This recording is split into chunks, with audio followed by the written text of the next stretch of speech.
Good morning. I wanted to take a minute today and talk about the peril of the prequel. And the reason I'm bringing this up is that I just read an article that talked about how HBO is getting ready to put into production or development a prequel for Game of Thrones, which who doesn't love Game of Thrones? It's well written, it's captivating, it's compelling, it's great storytelling from beginning to end. So here's the thing though, is that there are inherent challenges with regards to prequels.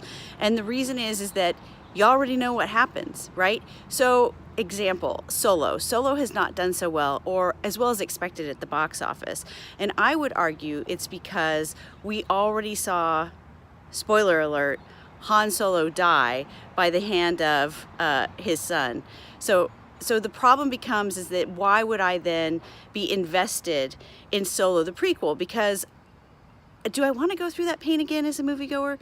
Do I want to go through the pain of attaching to this character that I love, that I know is already dead? It's almost like watching old movies of a beloved pet or something that has passed away. You like watching them, but it makes you really sad. So how do you get around the peril of the prequel? Well, I have a theory. I think that what you have to do is you have to set the prequel far enough out ahead of the content that you've already seen so that there are characters within it that you can attach to at the level that you attached to them, say in Game of Thrones or in the Star Wars movies, the first three that came out, not the first three in order, but the first three that came out.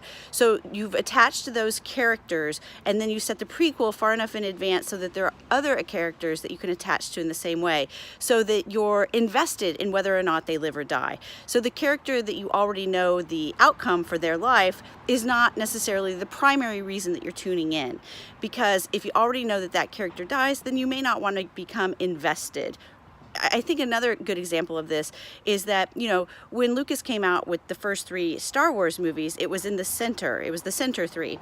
Then when he went back and filmed the first three, one of the reasons that it was like the air had been taken out of a balloon. And one of the reasons was it wasn't the flat acting. It was we already knew what happened to those characters. We already knew the outcome. We knew that Darth Vader was going to survive. We knew that Luke and Leia's mom was going to die. And when you already know the outcome to a story, it makes it even harder to create the tension in that story. So timing is imperative.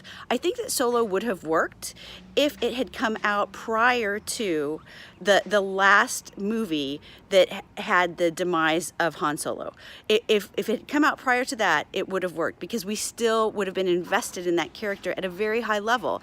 Now that we know that he's passed, we're not invested in that same level.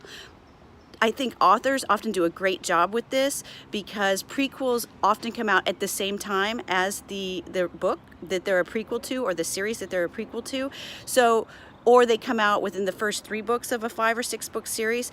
So the lead character, you may not know the outcome of that character, and you're still so invested in it that you want to read their backstory. So my thoughts on how to avoid the peril of the prequel, because there are definite ways to do it for storytellers, creators, distributors, everyone who loves a good story. All right, thanks so much. Have a great day.